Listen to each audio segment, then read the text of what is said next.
Hey folks, Nathan here from Star Wars Beyond the Films, the Star Wars Timeline Gold, which just had its 20th anniversary released on October 17, 2017. And of course from Cloud City Casino, a Star Wars gaming podcast at StarWarsReport.com, bringing you another look at a Fantasy Flight Games Star Wars product, something we didn't expect, and that is an expansion for Rebellion. Notice, this is the Rise of the Empire expansion. Yes, you need the regular Rebellion game to be able to play. And once again, there's a lot of stuff in the box. Not quite as much as the core game, but quite a bit to bring in some Rogue One goodness for your gaming. As always, the back of the box helps set the stage, right? So we have Rebellion, Rise of the Empire.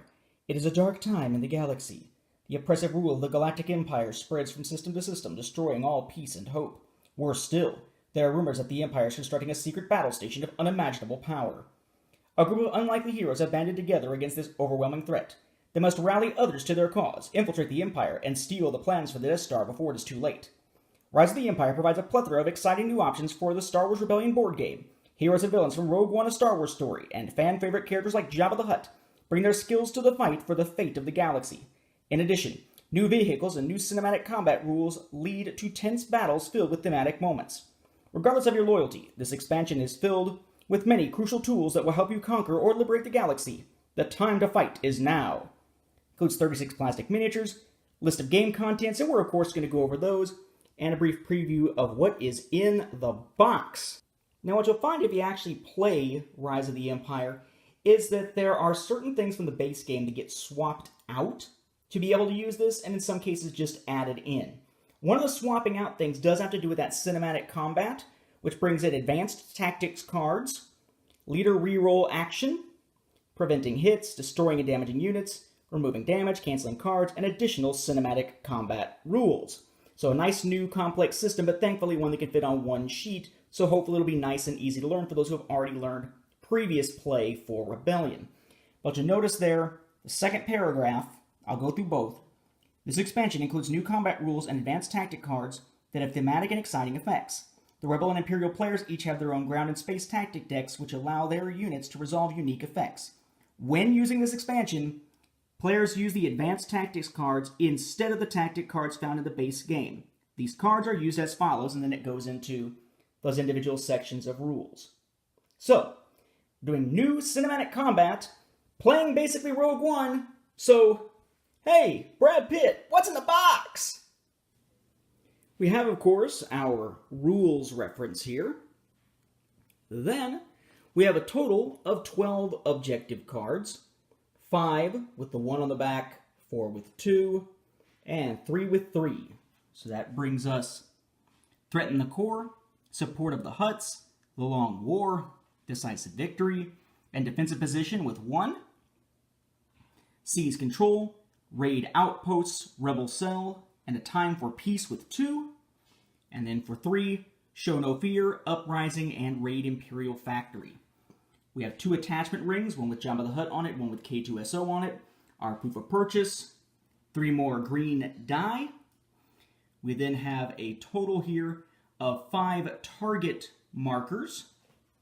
Okay. In terms of leaders, we have 8. We have for the Empire, Admiral Mahdi, Director Krennic, Krennic's Finest, and Jabba the Hutt.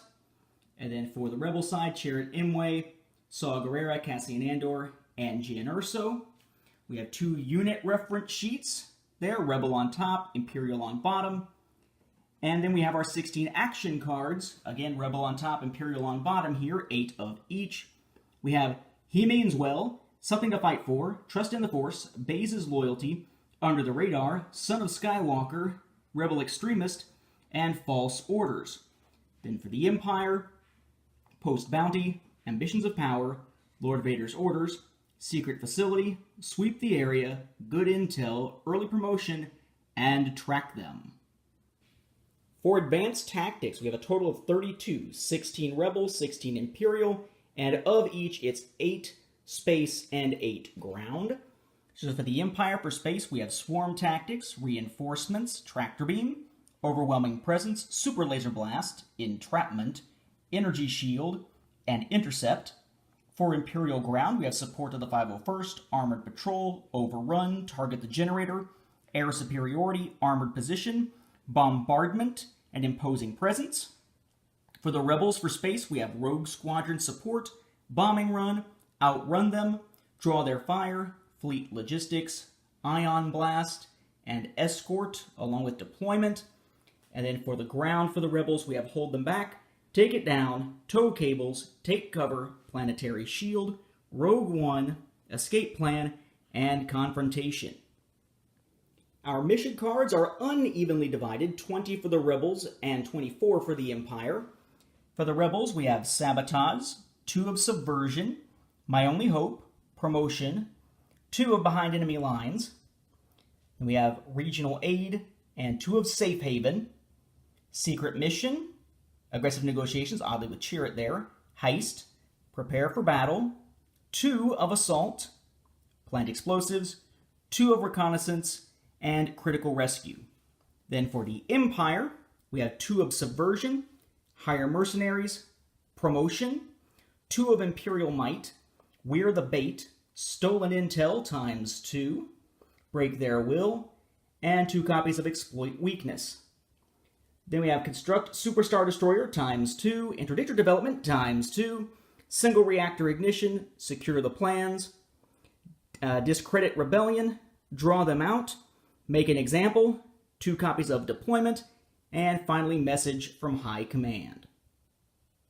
Not a lot in the way of new miniatures this time, as always. For Rebellion, they are unpainted.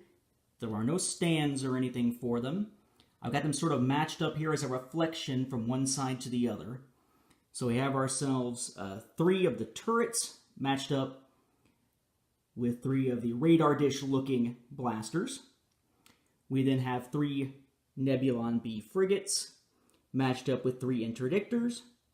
We have 6 U-wings matched up with 6 TIE strikers, and 6 little dudes with rocket launchers to go up against the 6 tanks. Again, generally as seen in either Rogue One or Rebels. Alright, so we know what's in it. How much does it cost? This is a $40 expansion for Rise of the Empire, but places like Miniature Market tend to have it for about $32. So, if you're looking for a way to expand your Rebellion experience, both in terms of new materials and changing things up to get more life out of the game, definitely check out Rise of the Empire for Rebellion from Fantasy Flight Games.